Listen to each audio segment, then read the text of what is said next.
વાત મારે કરવાની છે સંસ્કૃતિ અને સ્માર્ટ લાઈફની. શું છે સંસ્કૃતિ? આપણે બધા એવું માની બેઠા છીએ કે મંદિર જવું, દીવો કરવો, ઇન્ડિયન કપડાં પહેરવા, વેજીટેરિયન ખાવું, ઘરમાં ગુજરાતી બોલવું, આ બધું સંસ્કૃતિને સાચવી લેશે અથવા આ જ સંસ્કૃતિ છે. આપણે આ જ સંસ્કૃતિ લઈને આવ્યા હતા. આ જ આપણી સંસ્કૃતિ છે. તો આપણે સૌથી પહેલાં તો એ સમજીએ કે આજે જે છોકરીઓ ઓફ શોલ્ડર પહેરે છે ને, એ આજથી 5000 વર્ષ પહેલાં ભારતીય સ્ત્રીઓ પહેરતી હતી. Before 5000 years, women used to wear off shoulders in this country, this very country.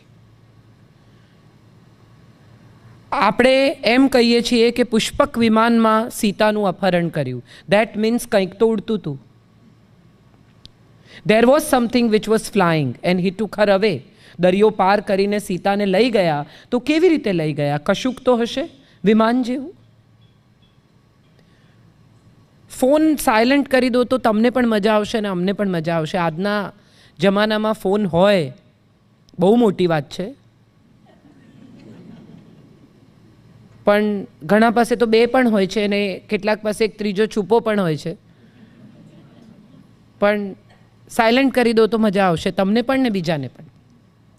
તો કંઈ તો ઉડતું હશે, કંઈક તો એવું હશે જે જમાનામાં કોઈ વેહિકલ જે ફ્લાય કરતું હશે. કુંતીના પતિ પાંડુને એવો શ્રાપ છે કે જો એ પોતાની પત્ની સાથે સંભોગ કરે તો એનું મૃત્યુ થાય.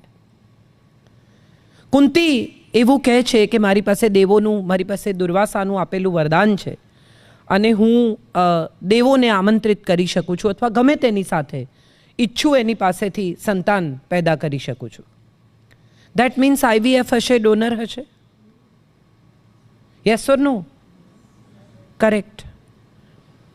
ગાંધારીના પેટમાંથી માંસનો લોચો જન્મે છે અને માંસના લોચાને 100 ભાગમાં છૂટા પાડીને ઘીના ઘડામાં મૂકવામાં આવે છે. એક નાનકડો જુદો વધારાનો લોચો નીકળે છે જેને પણ ઘીના ગળામાં મૂકવામાં આવે છે અને એમાંથી 101 બાળકોનો જન્મ થાય છે. તો ઇન્ક્યુબેટર પણ હશે. યસ ઓર નો?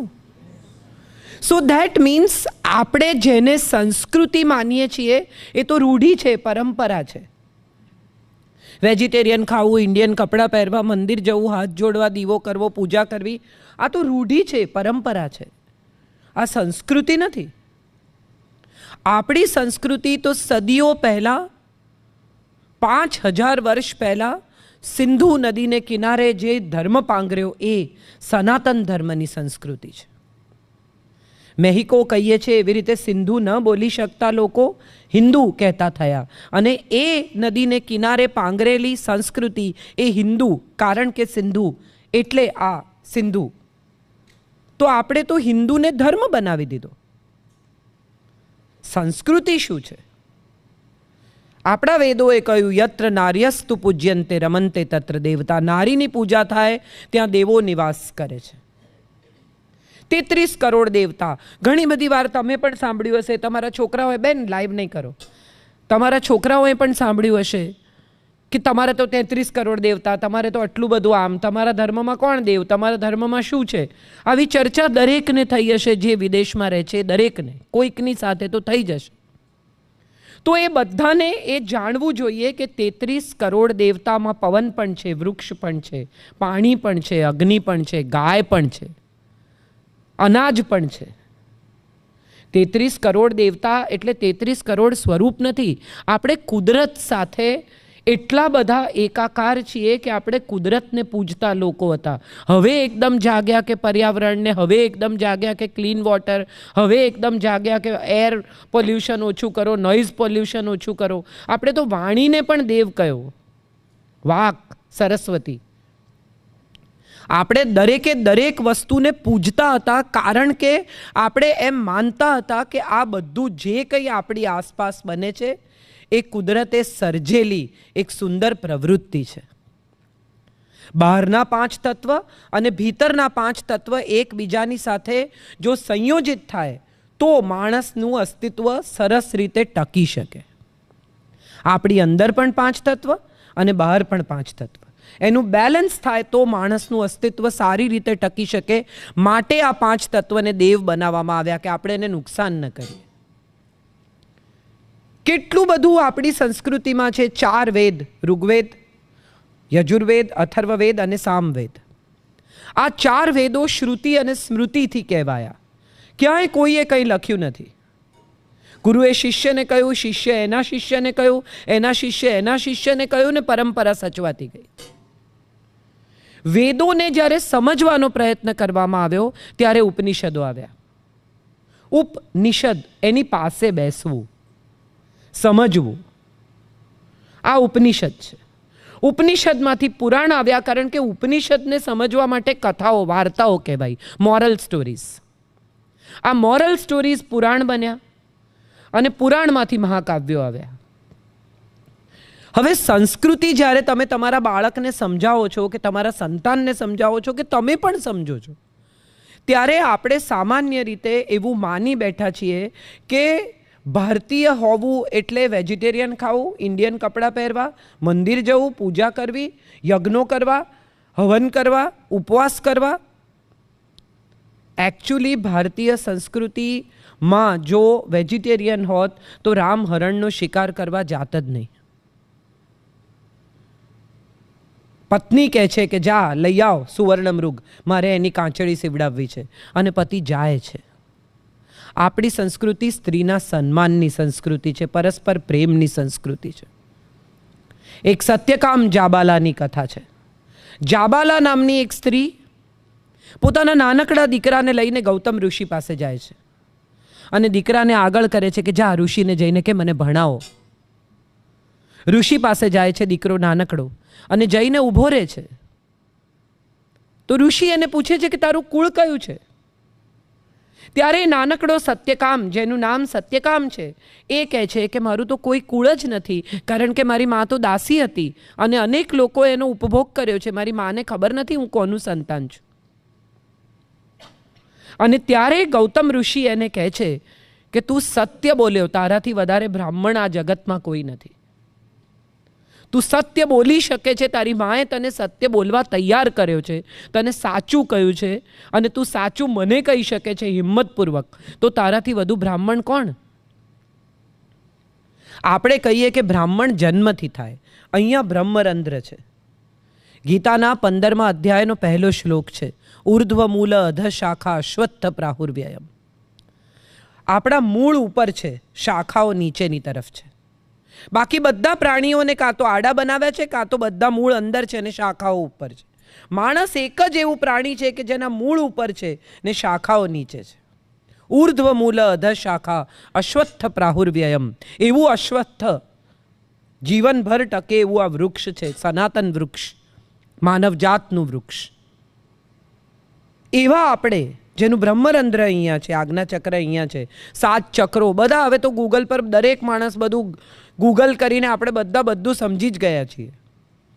તો મારે એ કહેવું છે કે સંસ્કૃતિ અને પરંપરા, રૂઢિ અને ધર્મ, આ બધા વચ્ચે બહુ મોટો ફેર છે. સંભળાય છે કે હું ગેઇન વધારું? Is it okay? મને ફીડબેક નથી આવતો, એટલે મને લાગ્યું હું ચાઇનીઝમાં બોલું છું. મને આવડે છે ચાઇનીઝ, એટલે મને થયું અચાનક ચાઇનીઝમાં નથી બોલવા માંડીને એમ. સિરિયસલી ના સાંભળો, હું સિરિયસલી બોલતી નથી, આનંદથી સાંભળો. હું કોઈ ધર્મ, કોઈ સારા ખરાબ, ભલા બુરા વિશે વાત નથી કરવાની.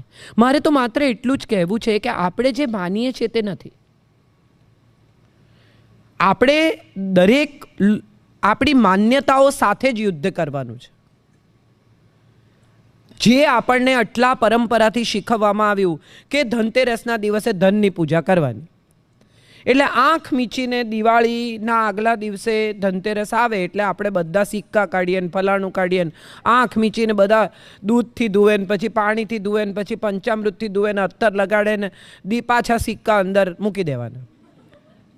This is the job. One job to be done on Dhanteras. થઈ ગઈ પૂજા, થઈ ગઈ. ઓ પૂજા બાકી છે પણ મુહૂર્ત તો પતી ગયું. શું છે આ મુહૂર્ત? કોઈ દિવસ કોઈએ ચોઘડિયા જોયા છે? કોઈને જોતા આવડે છે? દિવસના ગૂગલમાં પણ આપે છે. દિવસના 8 ચોઘડિયા. જે ચોઘડિયાથી દિવસ શરૂ થયો હોય એ જ ચોઘડિયાથી દિવસ પૂરો થાય. 8 ભાગમાં 24 કલાક વહેંચાય. 12 કલાક, 1.5 કલાકનું એક. અને આ ચોઘડિયા શું છે તો કે સૂર્યના આવર્તન પ્રમાણે છૂટા પાડેલા સમયના કલાકો. લાભ, ચલ, અમૃત. હવે તમે વિચાર કરો કે તમે જો હવે સિક્વન્સિંગમાં જોશો તો તમને સમજાશે કે શુભ કરો ને એટલે લાભ થાય જ. આપણે બધા ઊંધું લખતા શીખ્યા છીએ, લાભ શુભ. પહેલા લાભ જુઓ પછી શુભ કરીશું. શુભ પછી લાભ આવે છે, લાભ પછી શુભ નથી આવતું. પછી ચલ. હવે જો શુભ અને લાભમાંથી ચલિત થઈ ગયા તો ઉદ્વેગ. ઉદ્વેગ પછી રોગ અને રોગ પછી કાળ. નક્કી જ છે. બધું એટલી સુંદર રીતે ગોઠવવામાં આવ્યું છે આપણી સંસ્કૃતિમાં, પણ આપણે એ જાણવા સમજવાની તસદી લીધા વગર માત્ર ચોઘડિયું જોઈ લીધું. અમૃત સારું કહેવાય એટલું કોકે કીધું તું. કોઈ કે આપણને કીધું તું કે અમૃત ચોઘડિયું સારું, એટલે આપણે જોઈ લો ભાઈ 9 થી 6 નું મુહૂર્ત સારું છે, એમાં વચ્ચે જ્યારે તમને ફાવે ત્યારે કરી નાખો. એક સવાલ એ છે કે આપણે બધા જેને સંસ્કૃતિ માનીએ છીએ એ જો સંસ્કૃતિ નથી તો સંસ્કૃતિ શું છે? સંસ્કૃતિ એ છે જે આપણને સંસ્કૃત સભ્ય બનાવે છે. માણસ કપડાં પહેરતા શીખ્યો, ખાતા શીખ્યો, વ્હીલની શોધ કરી. અનાજની શોધ કરનાર કોણ? તો કે પહેલી સ્ત્રી હતી જેણે વધેલું અનાજ ફેંક્યું અને એણે ખેતીની શોધ કરી. કારણ કે ત્યાંથી ખેતરમાં જે અનાજ વધ્યું હતું એણે ફેંક્યું અને એમાંથી ઉગ્યું, ત્યારે એને ખબર પડ્યું કે આ તો ઉગી શકે છે. સેપિયન્સ નામનું એક પુસ્તક છે, જેણે પણ જોયું હોય, વાંચ્યું હોય, એમાં માણસ જાતના ઉદ્ભવની કથા છે. આપણે બધા જાણે અજાણે વિદેશમાં આવીને ડરી ગયા છીએ. આપણને એમ થઈ ગયું છે કે હવે બચાવો નહીં તો સંસ્કૃતિ ગઈ. એટલી કાચી આપણી સંસ્કૃતિ નથી ને એટલા કાચા આપણા પાયા નથી કે કોક 2 માણસ આવીને હલાવે એટલે બિલ્ડિંગ પડી જાય. નો. ભારતીય સંસ્કૃતિની પરંપરા બહુ જૂની છે. તમે જુઓ, ચાંદલો બિંદી કરે સ્ત્રીઓ. કેમ કરે? કદી કોઈ આપણને કીધું નથી. લગ્ન થાય એટલે સૌભાગ્યના ચિહ્ન રૂપે બિંદી કરવાની. એકે એક અંગમાં દાગીના પહેરવાના. કેમ પહેરવાના? કાન છેદાવે, નાક છેદાવે, દીકરીનું ખાસ કરીને. કેમ? આના બધાના વૈજ્ઞાનિક કારણો તમને વેદોમાં, આયુર્વેદમાં મળે છે. દરેકે દરેક વસ્તુ સાથે જોડાયેલું લોજિક છે. પણ આપણે બધા એટલું જ સમજ્યા કે સંસ્કૃતિ એટલે પારકા પ્રદેશમાં જઈ અને ગુજરાતી, આપણા છોકરા ગુજરાતી બોલવા જોઈએ. ઘરમાં ગુજરાતીમાં બોલ, હું તને ગુજરાતીમાં જવાબ આપીશ. હું નહીં બોલું તારી સાથે, તું ઇંગ્લિશમાં બોલીશ તો. એમ ન શીખવાય ગુજરાતી. ભાષાના પ્રેમમાં પાડવા પડે છોકરાઓને. ઇંગ્લિશ સ્કૂલમાં સૌથી પહેલાં જાય ત્યારે શું શીખીને આવે છે? મને કહો. સૌથી પહેલાં ABCDની પણ પહેલાં શું શીખવે? યાદ કરો. શું શીખીને આવ્યા સૌથી પહેલાં? Rhymes. What are the rhymes? 1 2 buckle my shoe, 3 4 shirt the door. એને ક્યારે આવડી જાય એ જ એને ખબર ના પડે. ટૂંકા, નાના, સરસ, રસપ્રદ જોડકણા. Twinkle twinkle little star, how I wonder yes what you are, Johnny Johnny yes papa, eating sugar no papa, telling lie no papa, open your mouth ha ha હા. આ બધું એ શીખીને આવે અને ભાષા એને કવિતા સાથે આવડતી જાય. આપણે ત્યાં પણ સુંદર જોડકણા છે. આપણે આ જોડકણા જે લોકોના વાળ સફેદ થઈ ગયા છે એ લોકોને કદાચ યાદ હોય તો, બાકી નવી જનરેશન સુધી તો આ જોડકણા આપણે પહોંચાડી શક્યા જ નહીં. ના ના, સફેદ એટલે સાચે, એને તો પોતાને તો ખબર હોય ને. કેટલાક રાખે, કેટલાક ના રાખે, પણ જેના થયા છે એને તો ખબર જ હોય ને.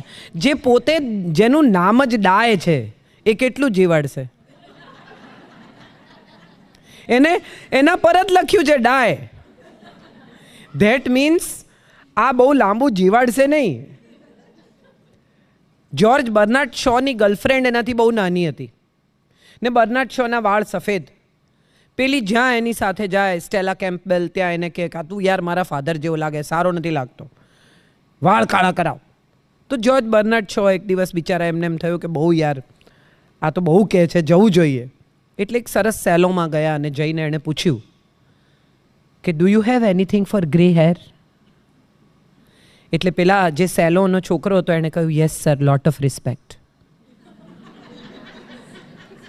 આઈ એમ શ્યોર થોડા સમજ્યા, થોડા નહીં સમજ્યા.